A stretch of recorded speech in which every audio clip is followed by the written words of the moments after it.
One day world cup 2020 టోర్నీకి ఇప్పటి నుంచే opening జోడీపై team India యాజమాన్యం ప్రణాళిక సిద్ధం చేస్తుందని సమాచారం. దిగ్గజ ఓపెనర్ అయిన రోహిత్ శర్మను ఫిట్నెస్ కారణాల దృష్ట్యా టోర్నీ నుంచి తప్పించాలని బీసీసీఐ సెలెక్టర్లు భావిస్తున్నట్లు ఇటీవల వార్తలు వినిపించాయి. ఈ క్రమంలో కెప్టెన్ శుభ్మన్ గిల్కు జోడీగా ఇషాన్ కిషన్ ఆడిస్తూ బ్యాకప్ ఓపెనర్గా యశస్వి జైస్వాల్ను ఎంపిక చేశారనే అభిప్రాయాలు వ్యక్తమవుతున్నాయి. ఈ క్రమంలో తాజాగా ఓ వార్త బయటకు వచ్చింది. ఆ వివరాలు ఏమిటో ఇప్పుడు చూద్దాం. రోహిత్ శర్మ ఫిట్నెస్కు లోబడి ఆఫ్ఘనిస్తాన్తో స్వదేశంలో జరిగే వన్డే సిరీస్లో ఆడతాడని బీసీసీఐ తెలిపింది.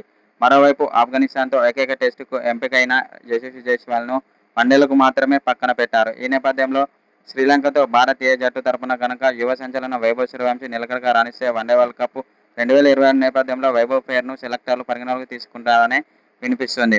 ఈ విషయంపై గురించి బీసీసీఐ కీలక వర్గాల మధ్య తీవ్ర చర్చ జరుగుతుంది. వైభవ్ సూర్యవంశీ త్వరలోనే భారత జట్టులో ఆడబోతున్నాడని, భారతీయ తరపున అతడి ప్రదర్శనను బట్టి ఎంత త్వరగా జాతీయ జట్టులోకి వస్తాడనేది తెలుస్తుంది. సెలెక్టర్లు అతడి ఆట తీరును నిశితంగా పరిశీలిస్తున్నారు. వైభవ్ ఇలాగే నిలకడగా ఆడుతూ ఫామ్ కొనసాగిస్తే వన్డే వరల్డ్ కప్ 2027లో భారత జట్టులోకి వచ్చే అవకాశం ఎక్కువగా ఉంది. ఒకవేళ వైభవ్ సూర్యవంశీ ఊహించని రీతిలో ఈ జట్టులోకి వస్తే మాత్రం భారత క్రికెట్లో అదొక సంచలనమే అవుతుంది. ప్రస్తుతం ఐపీఎల్ 2020 సీజన్లో వైభవ్ సూర్యవంశీ రాజస్థాన్ రాయల్స్ తరపున ఆడుతున్నాడు. 13 ఇన్నింగ్స్ల్లో 44.53 సగటుతో 236 పైగా స్ట్రైక్ రేటుతో 579 పరుగులు సాధించాడు ఈ కుర్రాడు. అతడికి ఈ సీజన్లో ఒక సెంచరీ, 3 హాఫ్ సెంచరీలు ఉన్నాయి.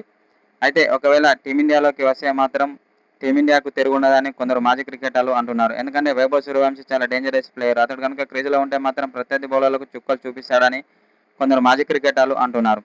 అనంతరం అతని యొక్క బ్యాటింగ్పై ప్రశంసల వర్షం కురిపించాడు టీమిండియా మాజీ కెప్టెన్ రోహిత్ శర్మ. వైభవ్ సూర్యవంశీ కనుక టీమిండియాలోకి వస్తే మాత్రం టీమిండియా జట్టుకు తిరుగుండదని అన్నాడు. ఎందుకంటే వైభవ్ సూర్యవంశీ చాలా డేంజరస్ ప్లేయర్ అని అంటున్నాడు.